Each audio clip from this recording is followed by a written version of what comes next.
سلام دوستان. امروز قرار نمایشنامه ترایفل اثر سوزان گلسپل رو با رویکرد دبل وایس دیسکورد یا گفتمان دو صدایی بررسی کنیم. نظریه پرداز این تئوری میخائیل باختین، تئوریست روس هست. توی این اثر قرار بررسی کنیم که کدوم ایدئولوژی ها با هم در گفتمان هستند، مثل فمینیست و پتریارکی، پدرسالاری و فمنیست. این یک نمایشنامه تک پرده‌ایه و دیالوگ این دو ایدئولوژی رو توی بافت متن ما باش مواجه خواهیم شد. برای تحلیل این نمایشنامه بهتره که اول یه خلاصه از زندگی نامه نویسنده داشته باشیم و اون این هست که نویسنده بین سالهای 1876 میلادی تا 1948 زندگی میکرده. سوزان گلسپل دکترای فلسفه داشته و در اون زمان کمتر زنی موفق به گرفتن مدرک دانشگاهی می شده. پس داشتن دکترا قدم بزرگی محسوب میشه واسه یه انسان، اونم یه زن. گلسپل روزنامه نگار بود و ستون اخبار جنایی رو پوشش میداد. بعد از کار توی روزنامه به سمت نگارش داستان و نمایشنامه متمایل شد و ایده ترایفلز از اونجا به ذهنش رسید که گلسپل خبر واقعی رو با چنین مضمونی پوشش میداد و احتمالاً احساس گناهی که به خاطر شخصیت زن اون جنایت بهش دست داد باعث شد که این نمایشنامه رو بنویسه.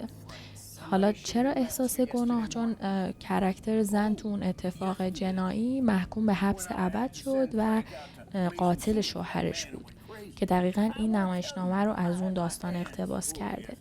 گلسپل در محافل ادبی اون زمان با ادیبای مطرح دیدار داشته، مثل ویلیام فاکنر یا یوجین اونیل که در نهایت هم با اونیل ازدواج میکنه. گلسپل لقب مادر ادبیات مدرن آمریکا رو میگیره و جزو اولین زنان مهم نمایشنامه نویس آمریکا میشه. و جالب اینجاست که یوجین اونیل لقب پدر نمایشنامه نویسی رو میگیره. برای تحلیل بهتر این نمایشنامه باید، یا هر متن ادبی دیگه، اول باید بررسی بشه که اون اثر تو چه بافت اجتماعی نوشته شده.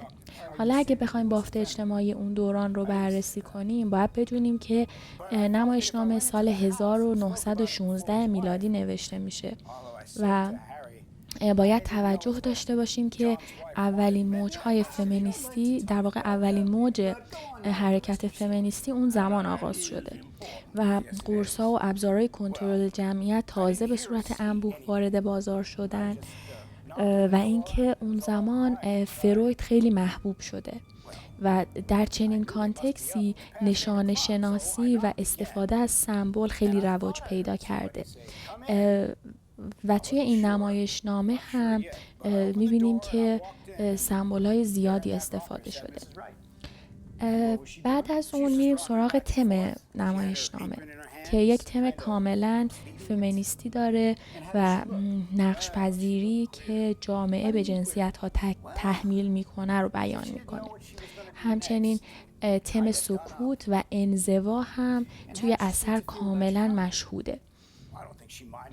پس از این باید سراغ ستینگ نمایشنامه بریم. ستینگ همونطور که میدونین به این معنیه که در چه زمان و در چه مکانی اثر ادبی داره رخ میده.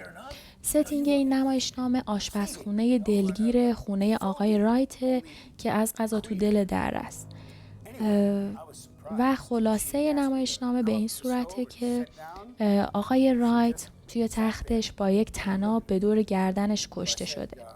کلانتر، زن کلانتر و آقا و خانم هیل که همسایه و کشاورز هستند به همراه دادستان برای بررسی به خانواده رایت میرن و خانم رایت هم به عنوان مظنون پرونده در زندانه. خانم ها هم اومدن تا یه سری لوازم شخصی که خانم رایت نیاز داره رو براش به زندان ببرن. بعد از دونستن زمان و مکان وقوع نمایشنامه میتونیم بریم سراغ نشونه هایی که گلسپل استفاده کرده تا مفهوم یا منظورش رو در لفافه به ما برسونه. با اسامی کرکترها شروع میکنم. اسم کرکترها به دقت انتخاب شده. مثلا خانم رایت که قبلا مینی فاستر بوده و بعد از ازدواج میشه مینی رایت، اشاره داره به حق و حقوق کم یا ناچیز زنها توی اون زمان. مینی رایت، کوچک، کم. و رایت هم درسته که با دبلیو نوشته میشه تو نمایشنامه، ولی هماوای با کلمه رایت به معنی حق و حقوق. و خود آقا و خانم رایت هم یه نشون دهنده یه کلیشه تکراری در مورد اینکه هر دو جنسیت به دنبال حق و حقوق بیشتری هستن.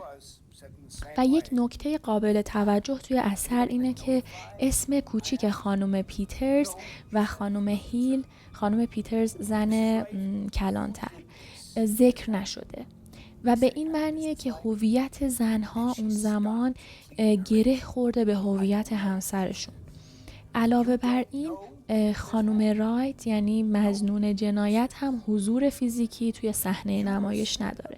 درسته که شخصیت اصلیه و مدام داریم در موردش صحبت میکنیم، ولی حضور فیزیکیش خیلی زیبا توسط گلسپل حذف شده و خود این یه حرکتیه که به زیبایی نمایشنامه اضافه کرده. عنوان اثر رو اگه بخوایم بررسی کنیم ترایفل هست. ترایفل یه نوع کیک اسفنجیه که با توت فرنگی و کاستر گارنیش میشه و در زبان انگلیسی به معنی ترایفل به معنی ناچیز، پیش پا افتاده یا خورده ریزه و منظور اینه که زنها دغدغه‌های ناچیزی دارن و از نظر مردها عقل و منطقشون زیر سوال میره مدام و مردها یه دید از بالا به پایین به زنها نشون میدن.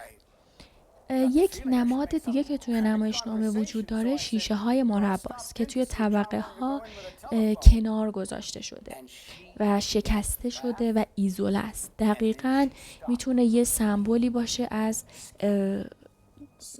خانم رایت و اتفاقی که توی اون رابطه براش افتاده.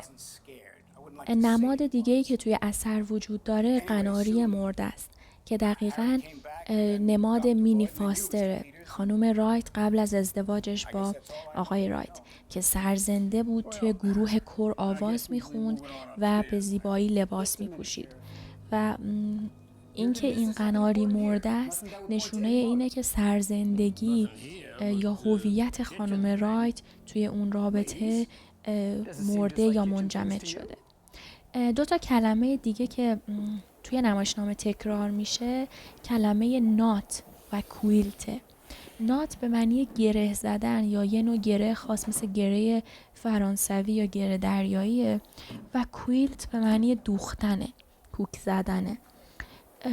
مردها زنها رو به سخره میگیرن که نگرانیشون اینه که خانم رایت میخواسته چلتیک دوزیش رو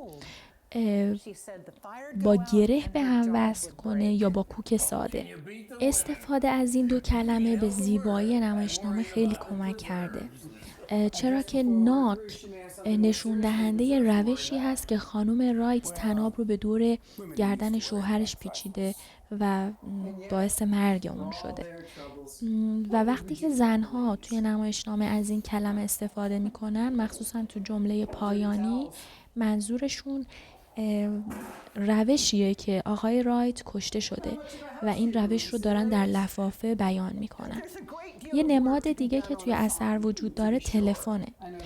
تلفن نماد ارتباطه و میبینیم که آقای رایت مخالفت میکنه از اینکه خط تلفن اشتراکی داشته باشه، چرا که اون زمان توی یک شهر یه خط تلفن وجود داشته و همسایه ها یا افراد اون محله از یه خط استفاده میکردن آقای رایت که مشخصاً قراره بفهمیم یه آدم سرکوبگر بوده و علاقه داشته که خانم رایت رو ایزوله کنه، به درخواست همسایه آقای هیل که بهش پیشنهاد میده خط تلفن اشتراکی داشته باشن نمیگه.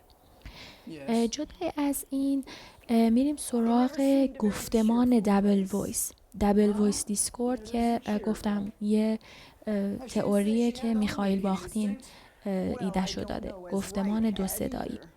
باختین یکی از مهمترین نظریه پردازهای نقد ادبیه و در مورد چند صدایی بودن متون صحبت میکنه. منظور همایی چندین صدا توی متنه که هر کدوم از این صداها نماینده یک گفتمان یا یک ایدئولوژی هستن. DVD یا همین دبل وایس دیسکورد یک مرز باریک بین دو گفتمان یا دو ایدئولوژیه که توی این اثر فمینیست و پتریارکی رو داریم، همینطوری که قبلا اشاره شد. برای فهم بهتر دبل وایس دیسکورد میتونیم چند تا نمونه از جمله هایی که توی نمایشنامه وجود داره رو بررسی کنیم. گفتمان مرد سالار یا فمینیست لزوماً از دهن یک کاراکتر با همون جنسیت بیرون نمیاد. مثلا ممکنه که زنها هم توی دیالوگشون یه در واقع از پشت فیلتر جامعه مرد سالار صحبت بکنن یا ارائه دهنده گفتمان جامعه مرد سالار باشن، مثل این مثالی که الان براتون میخونم. Mrs. Hill, not having children make less work, but it make a quiet house and ride out to work all day and no company when he did come in. خانم هیل میگه بچه نداشتن کار خونه رو کم میکنه ولی باعث میشه که خونه سوت و کور بشه و آقای رایت وقتی که بعد از کار به خونه برمیگرده هیچ هم صحبتی نداره. این یک صحبتیه که از فیلتر جامعه مرد سالار گذشته ولی از دهن کاراکتر زن داستان داره بیرون میاد. پس لزوماً این گفتمان نیاز نیست که از ذهن یک کاراکتر مرد بیرون بیاد، یعنی حتی زنها میتونن این گفتمان رو منتقل کنن. علاوه بر این چند تا مثال دیگه از این گفتمان براتون میارم، مثل اونجایی که آقای کلانتر میگه دادستان میگه dirty towels, not much of a housekeeper, would you say ladies? حوله های کثیف، همچین اهل خونه‌داری هم نبوده، خانوما شما چی میگین؟ که بعد در جوابش خانم هیل میگه Those towels get dirty awful quick. Men's hands aren't always as clean as they might be. این حوله ها خیلی زود کثیف میشن و دست مردا هم معمولا اونقدر که باید تمیز نیست. یه چنین گفتمانی توی متن زیاد وجود داره که زنها دارن تلاش میکنن در مقابل جامعه مرد سالار یا قدرت جامعه مرد سالار از خودشون دفاع کنن. یا جمله دیگه ای که کلانتر بیان میکنه Well, can you beat the woman? میتونی زنان رو درک کنی؟ Held for murder and worrying about her preserves. به جرم قتل زندانی شده و نگران مرباهاشه. یا میستر هیل Well, women are used to worrying over trifles. آقای هیل خب زنها عادت دارن که نگران موضوعهای پیش پا افتاده باشن. اینا همه نمونه هایی از گفتمان مرد سالاری توی متن هست که این دو صدایی به وفور توی کل متن دیده میشه. خلاصه داستان اینه که همینطور که مردها داشتن به طور نمادین از این آشپزخونه به اون اتاق طبقه بالا یا از داخل به بیرون خونه میرفتن و در تکاپو بودن، زنها توی سکوت انگیزه قتل رو که خشم خانم رایت بوده پیدا میکنن، مدرک جرم که میتونه نشون دهنده این باشه که قتل توسط خانم رایت انجام شده رو پیدا میکنن که همون قناری مرده است و اون قفسی که به زور باز شده و حتی روشی که گره زده اون رو و اینکه این روش از کجا به ذهنش اومده که در واقع حین دوختن اون چلتیکه ها به ذهنش اومده رو کشف میکنن، در حالی که مردا نمیتونستن لاجیک قضیه رو منطق قضیه رو بهش پی ببرن، چون یه تفنگ تو خونه بوده و دلیلی نداشته که اگر کسی میخواد قتل انجام بده به جای اینکه از تفنگ استفاده کنه بیاد و از یه طناب دور گردن مقتول برای کشتنش استفاده کنه. این بود جزئیاتی که تا اینجا به ذهنم میرسید و دوست داشتم با شما هم به اشتراک بذارم. لطفاً اگه نکته‌ای در مورد گفتمان 2 صدایی یا چند صدایی توی این اثر به ذهنتون میرسه و دوست دارین در موردش صحبت کنین، با من به اشتراک بذارین. ممنون از وقتتون. خدا نگهدار.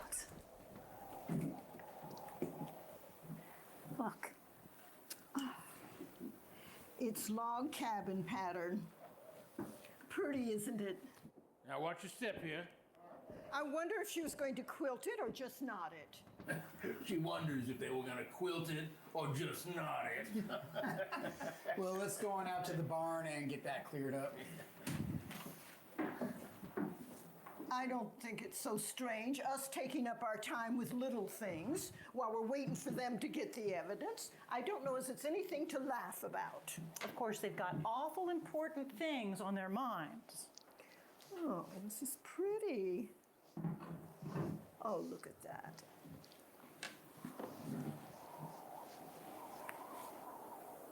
Mrs. Peters, look at this. Here, this is the one she was working on, and look at the sewing.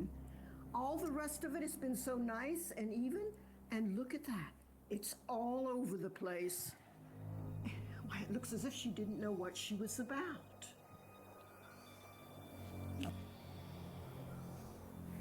Mrs. Hale, what are you doing? Just pulling out a stitch or two that's not sewed very good. Bad sewing always made me fidgety. Oh, I don't think we should touch anything. I'll just finish up this end. Mrs. Peters. Yes, Mrs. Hale? What do you suppose she was so nervous about? I don't know that she was nervous. I sometimes sew awful queer when I'm just tired. Well, I must get these things packed up. They may be through sooner than you think. I wonder where I can find a sack. Under the sink, maybe.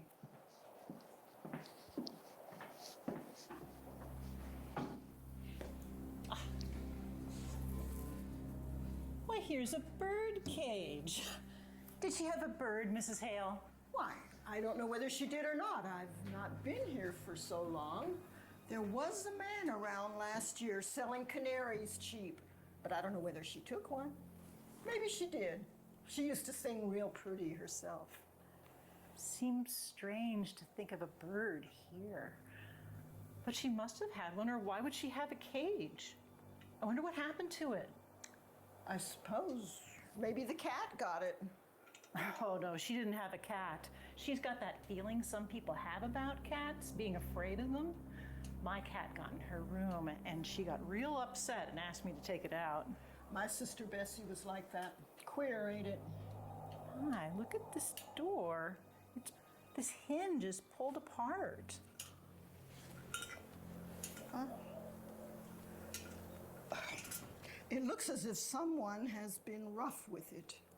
Why, yes.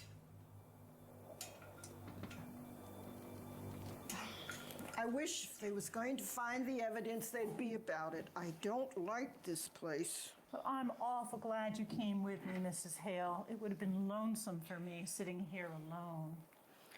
It would be, wouldn't it? But I tell you what I do wish, Mrs. Peters. I wish I had come here when she was here. I wish I had. But of course, you were awful busy with your house and your family. I could have come. I stayed away because it weren't cheerful. And that's why I ought to have come. I've never liked this place. Maybe because it's down in a hollow and you don't see the road. I don't know what it is, but it's a lonesome place. It always was. I wish I had come to see Minnie Foster sometimes. I can see that now. You mustn't reproach yourself, Mrs. Hale. Somehow, we just don't see how it is with other folks until something comes up. Not having children makes less work, but it makes a quiet house. And Wright out to work all day, and no company when he did come in. Did you know John Wright, Mrs. Peters? Not to know him. I'd seen him in town. They say he was a good man. Yes, good. He didn't drink, kept his word as well as most, I guess, and paid his debts. But he was a hard man, Mrs. Peters. Just to pass the time of day with him, like a raw wind that gets to the bone. I should think she would have wanted a bird. What do you suppose went with it? I don't know, unless it got sick and died. You weren't raised around here, were you? No, You didn't know her. not till they brought her yesterday. She come to think of it, was like a bird herself, real sweet and pretty, but kind of timid and fluttery. Tell you what, Mrs. Peters, why don't you take the quilt in with you? It may take up her mind. Why, I think that's a real nice idea, Mrs. Hale. There couldn't possibly be any objection to it, could there? Now, what would I take? What would she need from her kit? What a pretty box. Here's some black thread and some scissors. You know, why don't I just take the whole kit?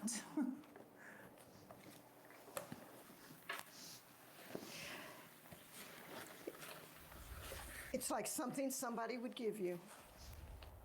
I wonder what's inside. There's something wrapped up in this handkerchief. Ah, Mrs. Peters. It's the bird. But Mrs. Peters, look at it. Its neck, look at its neck. It's all other side too. Somebody wrung its neck. Well, he sure kept his barn in right order. Well, ladies, have you decided if she was going to quilt it or to knot it? We think she was going to knot it. Well, that's interesting, I'm sure. Huh. Has the bird flown? We think the cat got it. Oh, is there a cat? Well, not now. They're superstitious, you know. They leave. There's no sign at all of anyone having come from the outside, their own rope. Let's go up again and go over it piece by piece. It had to have been someone who knew the layout of the house and maybe what time they went to sleep.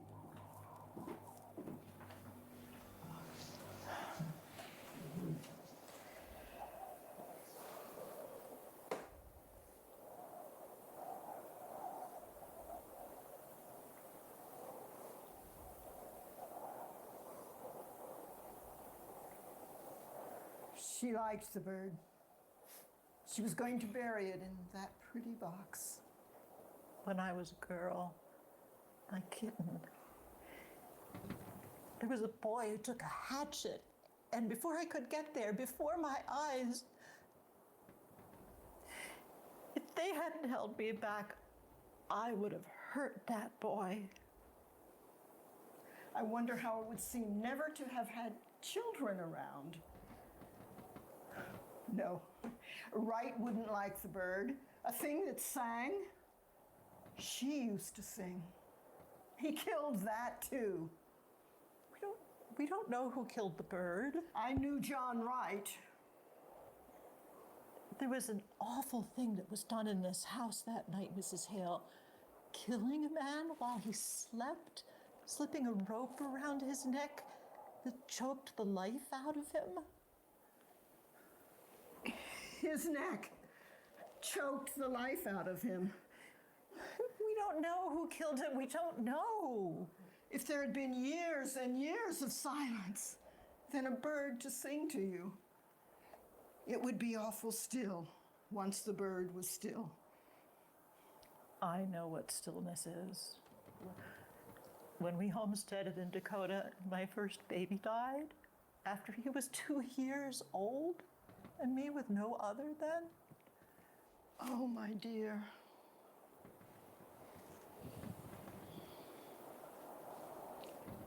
When do you think they'll be through looking for the evidence? I know what stillness is.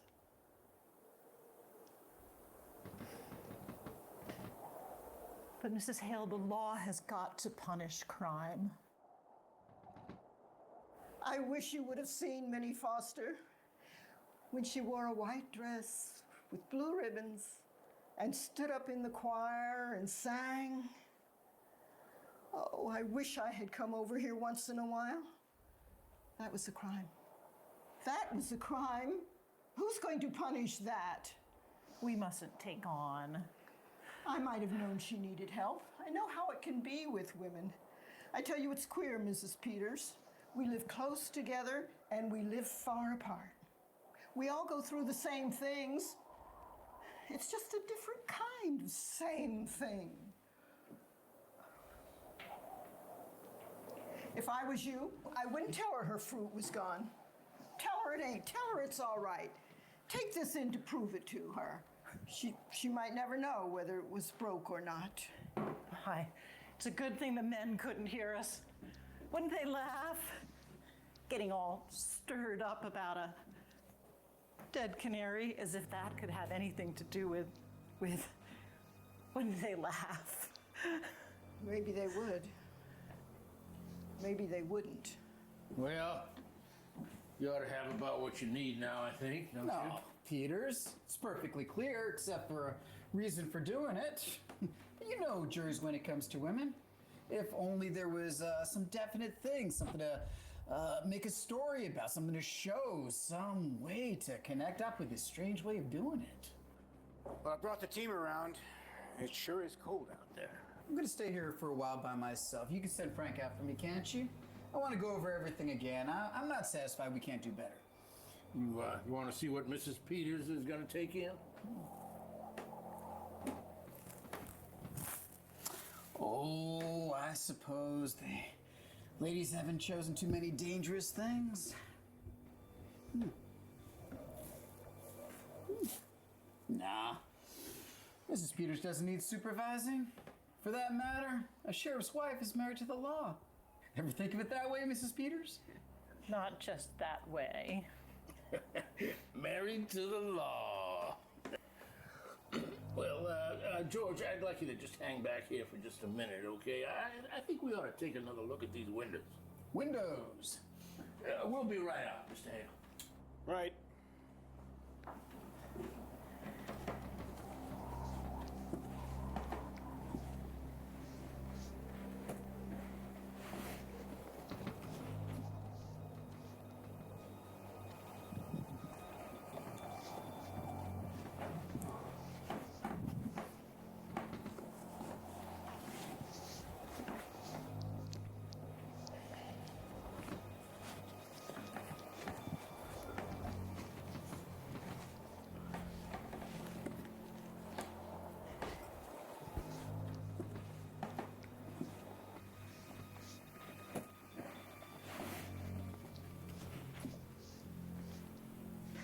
Well, Henry, at least we found out she was not going to quilt it. She was going to... What is it you call it, ladies? We call it knotted, Mr. Henderson.